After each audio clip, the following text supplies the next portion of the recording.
स्वामी समर्थ. संसाराचा गाडा हाकणं हे काही सोपी गोष्ट अजिबात नसते, पण एखाद्या व्यक्तीवर काळ असा काही घाला घालतो की त्याच्यामुळे त्याचं संपूर्ण आयुष्य हे बदलून जातं. तशातच एखादा व्यक्ती जर स्वामी भक्त असेल तर त्याचं आयुष्य एका वळणावर येऊन पूर्णपणे बदलून जातं. हरीश हा त्याच्या कुटुंबाबरोबर राहत होता. त्याच्या कुटुंबामध्ये त्याचे आई वडील, मुलगी, मुलगा आणि पत्नी असं सुंदर त्याचं कुटुंब होतं. हरीश चांगला शिकलेला होता, पण त्याला स्वतःचा धंदा करायचा होता. त्यामुळे त्यानं नोकरी न करण्याचा निर्णय घेऊन स्वतःचं किराणा मालाचं दुकान चालू केलं होतं. तो स्वामी महाराजांचा भक्त होता, त्यामुळे त्याची सकाळ असो किंवा संध्याकाळ हे सर्व काही स्वामी नामाच्या जपानेच चालू व्हायचं आणि स्वामी नामाच्या जपानेच संपायचं. हरीश हा त्याच्या आई वडिलांचा एकुलता एक मुलगा होता.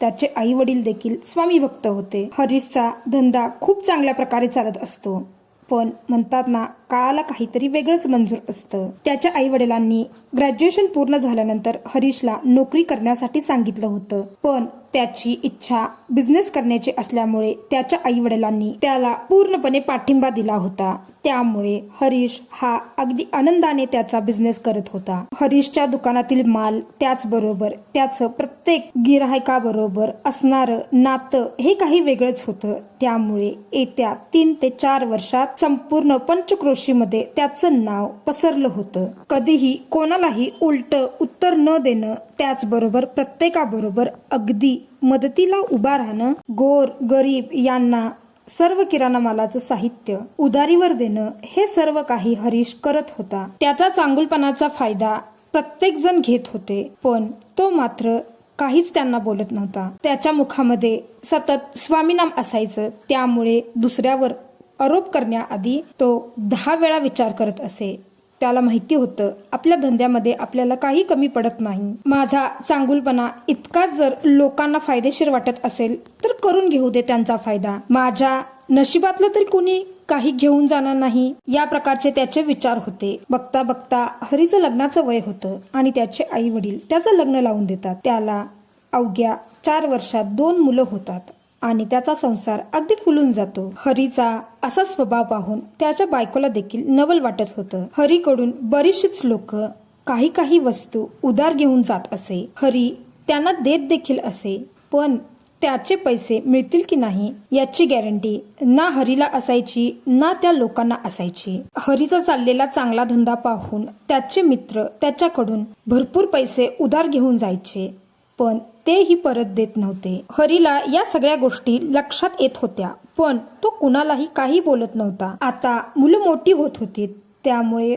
हरीला पैसे साठवून ठेवण्याची गरज होती. हरीने मुलांच्या शाळेची फी भरली होती, त्यामुळे त्याच्याकडे आता पैसे नव्हते. त्याचबरोबर त्याने दुकानामध्ये आता उधार देणं देखील थांबवलं होतं. तशातच हरीच्या आई वडिलांची तब्येत अचानक बिघडते, त्यामुळे त्यांच्या दवाखान्याचा देखील खर्च वाढला होता. त्यांची तब्येत इतकी बिघडते, त्यांना हॉस्पिटलमध्ये ऍडमिट करावं लागतं. हरीची मुलं लहानच होती, त्यामुळे त्याच्या पत्नीला घरी थांबणं अनिवार्य होतं. हरी त्याच्या आई वडिलांना घेऊन हॉस्पिटलमध्ये होता, त्यामुळे त्याचं दुकान बंदच होतं. गेला 1 ते 2 महिने त्याचं दुकान बंद असल्यामुळे त्याला खूपच तोटा झाला होता. त्याला पैशांची गरज होती.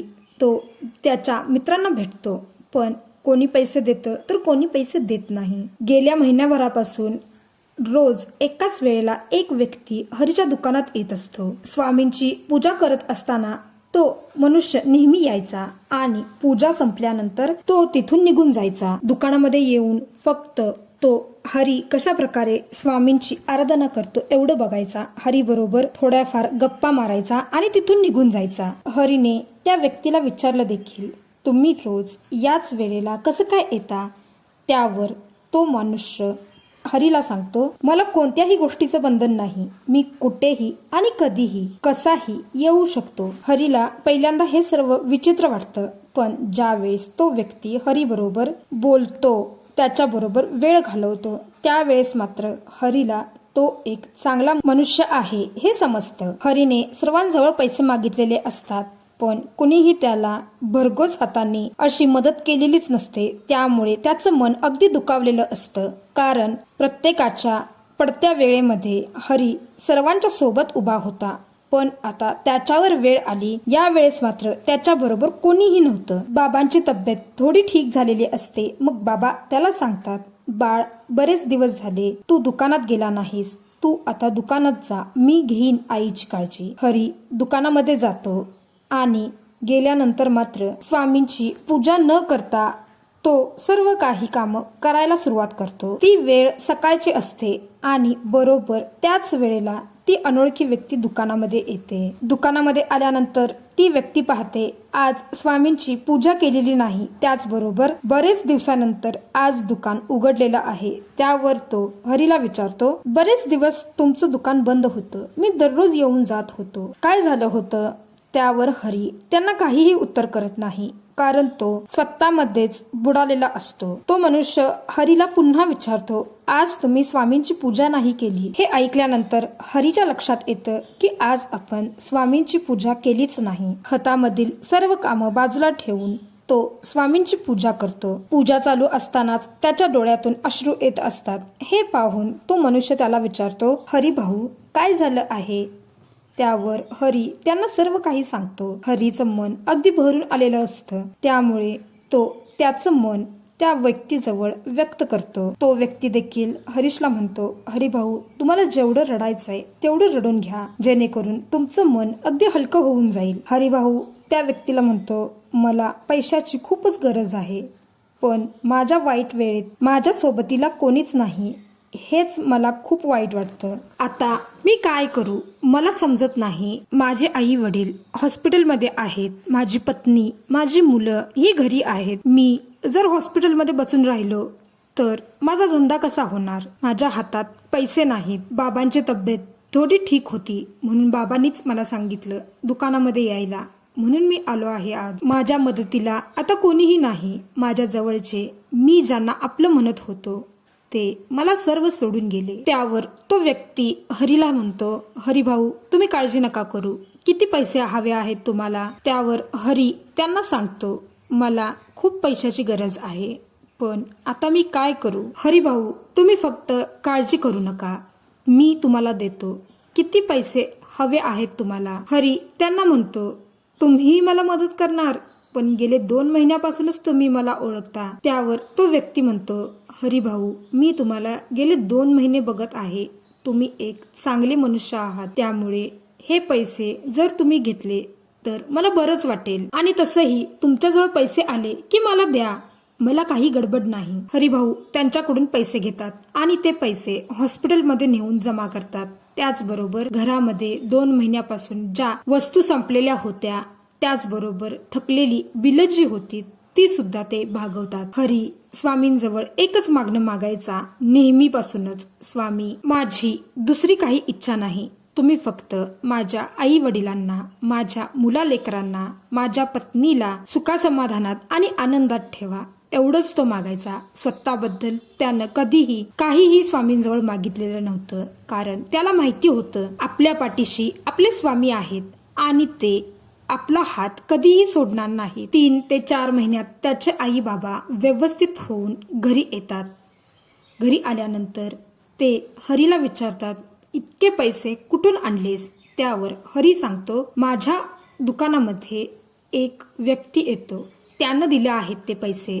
त्यावर त्याचे आई बाबा आणि पत्नी विचारते, व्यक्ती काहीतरी नाव असेल ना त्यांचं? त्यावर हरी म्हणतो, इतके दिवस आम्ही भेटतो, बोलतो, पण त्यांचं नाव काय आहे हे मला नाही माहिती. हरी त्यांना म्हणतो, आज मी नक्की त्यांना विचारेन त्यांचं नाव काय. नेहमीप्रमाणे दुकानावर आल्यानंतर हरी स्वामींची पूजा करतो, पण 6 महिन्यानंतर तो मनुष्य आज पहिल्यांदा स्वामींची पूजा करताना आला नव्हता. हरी त्यांची बराच वेळ वाट बघतो, पण तो व्यक्ती काही येत नाही. असेच दिवस जातात आणि एके दिवशी, गुरुवारच्या दिवशी तो व्यक्ती येतो. हरी त्यांना पाहून खूपच आनंदित होतो आणि त्यांना विचारतो, कुठे होतात तुम्ही इतके दिवस? मी तुमची गेले कित्येक दिवस वाट पाहत आहे. त्यावर तो व्यक्ती हरिभाऊला म्हणतो, हरिभाऊ, मी जरा कामानिमित्त बाहेरगावी गेलो होतो. नेहमीप्रमाणे हरिभाऊ त्यांची पूजा करून घेतात आणि त्या व्यक्तीला विचारतात, इतके दिवस झालं तुम्ही येता, पण इतक्या दिवसात मी तुमचं नाव काय आहे हे देखील विचारलं नाही. त्यावर ती व्यक्ती म्हणते, मला सर्वजण महाराज म्हणतात, तुम्ही देखील मला महाराजच म्हणा. हरिभाऊंनी थोडे पैसे जमा केलेले असतात, ते पैसे ते त्या महाराजांना देतात, पण ते घेत नाहीत. ते म्हणतात, हे पैसे तुमच्या जवळच ठेवा, मला ज्या वेळेस यांची गरज लागेल त्यावेळेस मी घेऊन जाईन. आणि महाराज तिथून निघून जातात. हरिभाऊ अगदी आनंदातच असतात, कारण त्यांना ते महाराज पुन्हा भेटलेले असतात म्हणून. हरिभाऊ स्वामींना म्हणतात, स्वामी, हे सर्व काही तुमचीच कृपा आहे. तुमचा कृपा आशीर्वाद माझ्या कुटुंबावर, माझ्यावर असाच राहू द्या. श्री स्वामी समर्थ, श्री स्वामी समर्थ. आजची ही कहाणी तुम्हाला कशी वाटली हे मला कमेंट बॉक्स मध्ये नक्की सांगा. माझ्या चॅनेलला लाईक करा, शेअर करा, सबस्क्राईब करा. श्री स्वामी समर्थ महाराज की जय कमेंट बॉक्स मध्ये लिहायला अजिबात विसरू नका. माझ्या चॅनेलला लाईक करा, शेअर करा, सबस्क्राईब करा. धन्यवाद.